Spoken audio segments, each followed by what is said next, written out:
What's up guys, my name is Ace and Call of Duty Next is here, and I'm actually live streaming right now if you're catching this video just as it goes live. So if you guys want to catch that, I am playing Modern Warfare 3 live for you guys on Twitch. I will leave a link to that in the description down below. But in today's video, we're going to be going over all of the menus and exactly how the perk system is structured, as well as all of the known perks that we have so far. And I'll also show off all of the weapons and equipment and field upgrades, everything like that, toward the end of the video. Keep in mind at this point, I haven't really had a chance to sit down and play the game properly. I have touched it a little bit, but I am going to hold off on my initial impressions of the game until after the stream today. We're just going to be focusing on the menus here. Also, it is worth mentioning this is a limited build of the game, so we don't have access to all of the items that we'll actually see at launch. And diving right in, let's talk about the perk structure, because this is something that has been leaked for quite some time, but we haven't seen all the details of this. And essentially the way this works is you choose a vest, and the vest is going to have quite a big impact on your playstyle and the class in general. And then on top of that, you have access to 3 to 4 pieces of gear, depending on which vest you choose. And each piece of gear is essentially just a perk. To my knowledge, it doesn't affect your character cosmetically at all. They've just separated the perk tiers and called them pieces of gear instead.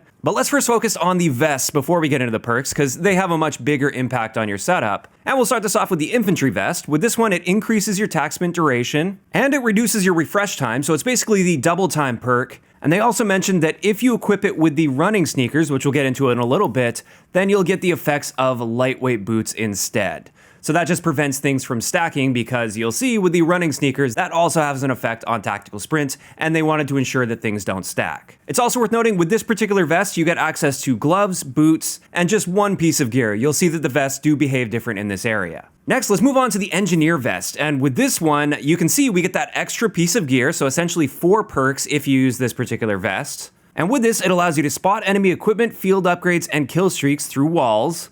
And also when you aim down sight at them, it will spot them for your teammates, just like the spotter perk. And on top of that, you do get a faster field upgrade recharge rate. However, another thing you may notice if you look closely, you get 2 tactical grenades, but you don't get a lethal grenade slot if you use this vest. So definitely some trade-offs involved when using these.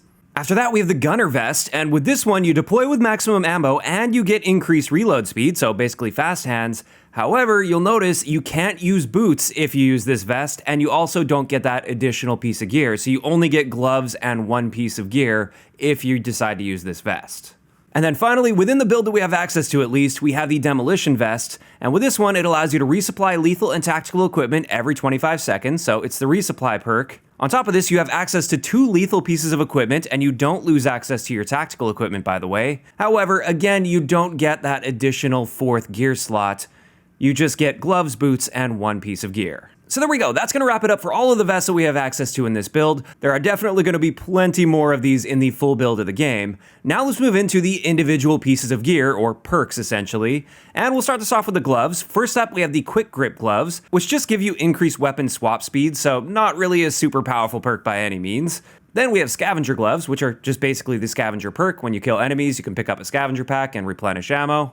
And then finally, we have the commando gloves, which allow you to reload while sprinting. So the glove category, at least as of now, not a super powerful perk slot at all. These are very minor changes. Whereas boots tend to be quite a bit more powerful. And first up when it comes to boots, we have the lightweight boots, and these ones increase your general movement speed as well as your swimming movement speed, and you also make less noise while swimming if you're using these boots.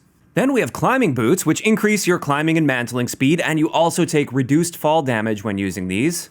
After that, we've got these stalker boots, which increase your aim down sight movement speed and your strafe speed in the game, just like the stalker perk from Modern Warfare 3, although based on my very small amount of playtime, it doesn't seem to be quite as crazy as the stalker perk from Modern Warfare 3, but it definitely helps. Next, we have tactical pads, which will increase your slide distance. They also allow you to be fully aim down sight while sliding, and it increases our stance transition speeds, as well as our crouch movement speeds. And then finally, thankfully, we've got the covert sneakers. This is basically the dead silence perk, so these will eliminate your footstep audio. And with that, we can move into the last tier of perks, essentially, and this is just called gear in general. And the first one we've got here is EOD padding, so basically just EOD or blast shield. Similarly, we have tac mask, that should be familiar to you. This one's going to help against tactical equipment. Then we've got the Mission Control Comlink, which is essentially just hardline. It takes 1 less kill to get your streaks, or 125 score if you decide to go with score streaks, because that is once again on a toggle, just like in Modern Warfare 2. After that, we have the bone conduction headset, and this one sounds interesting. I definitely want to get my hands on this and test it a bit. It says it reduces combat noise, which allows for improved identification of enemy footsteps and gadgets. So from the sounds of it, it doesn't quite seem like Amplify, where it just boosts footsteps, although it could just be the way they worded it. Maybe it does just boost footstep audio. But there you go, for anybody that was concerned about those covert sneakers, there does appear to be a counter to it. Then we've got the LR detector, and this one warns of hostile laser and radiation sources. At this point, I wouldn't say we know enough about the game and the gadgets and the gear to really be able to tell how effective this is going to be. And then finally, we've got the Ghost TV camo, which is essentially just the Ghost perk. However, it's the version of the Ghost perk that only works while moving. So that's nice to see as well. At least I like that. I know it's not for everyone, but this one only works when you're on the move. So there we go, just a little reminder with that gear section, in some cases, depending on the vest you're using, you can use up to 2 of these at the same time. Next, let's get into the field upgrades. And again, we do have a pretty limited selection in this build, but we've got the trophy system, we've got the comm scrambler, which disables communication within its radius, so just a scrambler it looks like. We've got a med box that you can drop on the ground and your teammates can use that. Once again, we do have the munitions box, that one is just like Modern Warfare 2. And then finally, we have the ACS. And this is a very interesting addition to the game, something we've never seen before in Call of Duty. With this, if you throw it on an objective, like a domination flag for instance, it can actually capture the objective for you. You don't have to be on that objective anymore. And on top of that, in the process, it will hack any enemy equipment that's within its radius. And at this point, I'm not too sure how I feel about this one. Obviously, we got to get some gameplay time in to see how easy it is to find and destroy, for instance, because it is a bit crazy that you can just plop that down on an objective and run away and still capture the objective. But time will tell on that one. Now let's get into our limited score streaks that we have access to. We of course have a UAV. We have the Mosquito drone, which is essentially just the hunter-killer drone as far as I'm aware. We've got a SAM turret, the Guardian SC, which is a brand new one, and with this one, it's a non-lethal area of denial weapon that you place down on the ground, and anybody that gets within a radius will have like a stun grenade effect applied to them, and it reduces their movement as well. Then after that, we have the counter UAV, same as Modern Warfare 2, same thing with the SAE and the remote turret. And then finally, we have the Juggernaut Recon. And I've had the chance to actually try the Juggernaut Recon a couple times now. It's pretty terrible. You do get the Juggernaut suit, so increased health, and a riot shield as well as a shotgun, but your movement speed is painfully slow. And I was only getting like a couple kills before I went down, but of course I am playing against really good players here as well. In either case, let's move on to a couple new pieces of equipment. The first one is the EMD grenade. This is a tactical piece of equipment. And with this, it will tag an enemy on the minimap for you as well as your teammates if you get a hit with it. And then on top of that, we have the scatter mine. And with this, in the description, it says you throw a field of mines across a wide area that detonates when enemies come within range. And since this is in the tactical category, I think it's just something that's meant to alert you to the presence of enemy players. I don't think this is going to actually be killing enemy players.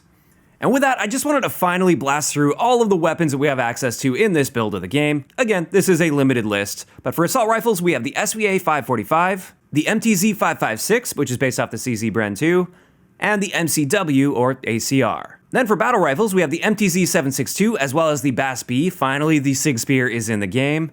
For SMGs, we have the Rival 9 or Scorpion Evo 3, the AMR 9, as well as the Striker or UMP 45. For shotguns, we have access to the Riveter as well as the Lockwood 680. For LMGs, we got the Holger 26 as well as the Pulmiet 762 or PKP. For marksman rifles, we have the MTZ Interceptor, as well as the MCW 6.8, so a second version of the ACR. And then finally, for the primary weapons at least, for our sniper rifles, we have the longbow, as well as the KV Inhibitor. As for secondaries, in the handgun category, we've got the WSP Stinger, the Renetti, as well as the COR 45. And then finally, for launchers, we only have one launcher in this build of the game, and this is the Pila. So there we go, that is going to wrap it up for all of the menus, the perk system, how it's all going to be working, at least for this early beta build of the game.